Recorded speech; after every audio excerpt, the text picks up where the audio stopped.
Hi dear friends, mind mirror with സമീറയിലേക്ക് എല്ലാവർക്കും സ്വാഗതം. ജീവിതത്തിൽ ചിലരെ നമ്മൾ വെറും കുറച്ച് ദിവസങ്ങൾ മാത്രമേ കണ്ടിട്ടുള്ളൂ. പക്ഷേ വർഷങ്ങൾ കഴിഞ്ഞാലും അവർ മനസ്സിൽ നിന്ന് പോകുന്നില്ല. അതേസമയം വർഷങ്ങളോളം കൂടെയുണ്ടായിരുന്ന ചിലരെ നമുക്ക് എളുപ്പത്തിൽ മറക്കാൻ കഴിയുന്നു. എന്തുകൊണ്ടാണ് ഇങ്ങനെ സംഭവിക്കുന്നതെന്ന് നിങ്ങൾ ആലോചിച്ചിട്ടുണ്ടോ? ഇങ്ങനെ സംഭവിക്കുന്നത് സ്നേഹക്കൂടുതൽ കൊണ്ടാണോ, അതോ നമ്മുടെ ബ്രെയിനിന്റെ രഹസ്യക്കളിയാണോ? ഇന്ന് ഈ പ്രശ്നത്തിന്റെ സൈക്കോളജി എന്താണെന്ന് നമുക്ക് നോക്കിയാലോ.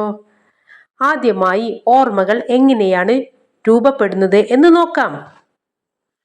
നമ്മുടെ ബ്രെയിൻ എല്ലാ സംഭവങ്ങളും ഒരുപോലെ സൂക്ഷിക്കില്ല. ശക്തമായ വികാരങ്ങളുള്ള അനുഭവങ്ങളാണ് കൂടുതൽ ആഴത്തിൽ പതിയുന്നത്.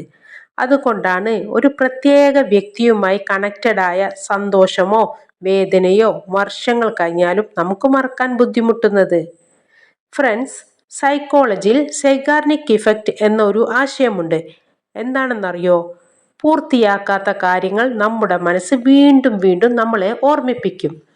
അതുകൊണ്ടാണ് പറയാതെ പോയ വാക്കുകൾ, അവസാനിക്കാതെ പോയ ബന്ധങ്ങൾ, ഉത്തരം കിട്ടാത്ത ചോദ്യങ്ങൾ നമ്മളെ വീണ്ടും വീണ്ടും തേടി വന്നുകൊണ്ടിരിക്കുന്നത്.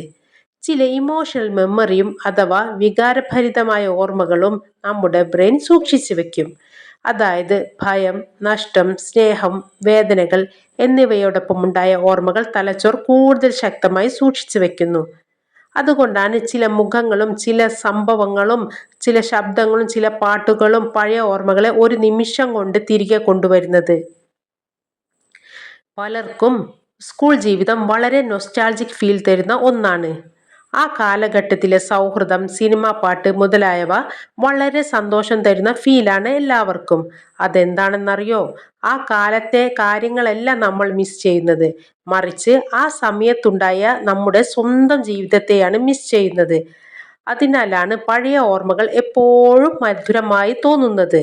കാരണം യാതൊരുവിധ പ്രശ്നങ്ങളോ പ്രയാസങ്ങളോ ഉത്തരവാദിത്വങ്ങളോ ഒന്നും നമുക്കന്ന് ഉണ്ടായിരുന്നില്ല. നമ്മൾ ആ കാലത്ത് ഒരു ചിത്രശലഭത്തെ പോലെ പാറി പറക്കുകയായിരുന്നു. ഓർക്കുക, ഓർമ്മകളെ ശക്തമാക്കുന്നത് സമയമല്ല, വികാരമാണ്. ഫ്രണ്ട്സ്, നിങ്ങൾക്കറിയുമോ, ഓർമ്മകൾക്കും ഒരു ട്രിഗർ ഉണ്ട്.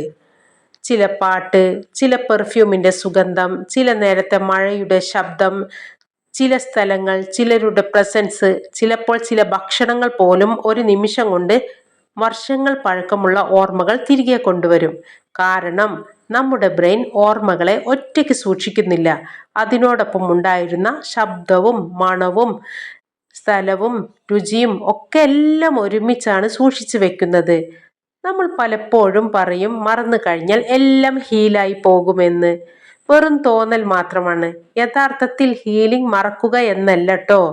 ഓർമ്മകൾ വരുമ്പോൾ വേദനിക്കാതെ ഇരിക്കാൻ പഠിക്കുന്നതാണ് ഹീലിംഗ്. ഓർമ്മകൾ ഇല്ലാതെയാക്കാൻ കഴിയില്ല, പക്ഷേ ഓർമ്മയുടെ ശക്തി കുറയ്ക്കാൻ കഴിയും. പിന്നീട് ഒരിക്കലും ആ സ്ഥലമോ ആ വ്യക്തികളെയോ കാണുമ്പോൾ നമുക്കൊന്നും തോന്നില്ല. മനസ്സറിഞ്ഞ് പുഞ്ചിരിക്കുന്ന ഒരു ദിവസമാകും അത്. നോക്കൂ, ജീവിതത്തിൽ ചില ആളുകൾ എന്നേക്കുമായി കൂടെ നടക്കാനല്ല വരുന്നത്. ചിലപ്പോൾ നമ്മളെ എന്തെങ്കിലുമൊക്കെ പഠിപ്പിക്കാനാണ് അവർ വരുന്നത്. ചിലർ ആത്മവിശ്വാസം നമ്മളെ പഠിപ്പിക്കും, ചിലർ സ്വയം സ്നേഹിക്കാൻ പഠിപ്പിക്കും, ചിലർ വന്ന് നമുക്ക് ക്ഷമ എന്താണെന്ന് പഠിപ്പിച്ചു തരും. നിങ്ങളുടെ ജീവിതത്തിൽ നിന്ന് പോയ എല്ലാവരും നിങ്ങളുടെ ശത്രുക്കളല്ലട്ടോ. ചിലർ നിങ്ങളുടെ ജീവിതത്തിലെ ഏറ്റവും വലിയ അധ്യാപകരായിരുന്നു എന്ന് ഓർക്കുക. ഫ്രണ്ട്സ്, ചിലരെ മറക്കാൻ കഴിയാത്തത് നിങ്ങളുടെ ബലഹീനതയല്ല, അത് നിങ്ങളുടെ മനസ്സിന്റെ സ്വാഭാവികമായ പ്രവർത്തനമാണ്. ആ മനസ്സിനെ മനസ്സിലാക്കുമ്പോഴാണ് യഥാർത്ഥ സമാധാനം തുടങ്ങുന്നത്. Okay, it's me Sameera. You are watching mind mirror വിത്ത് സമീറ. നിങ്ങളുടെ മനസ്സിന്റെ കണ്ണാടിയിൽ വീണ്ടും കാണാം. അതുവരേക്കും ബൈ. Thank you.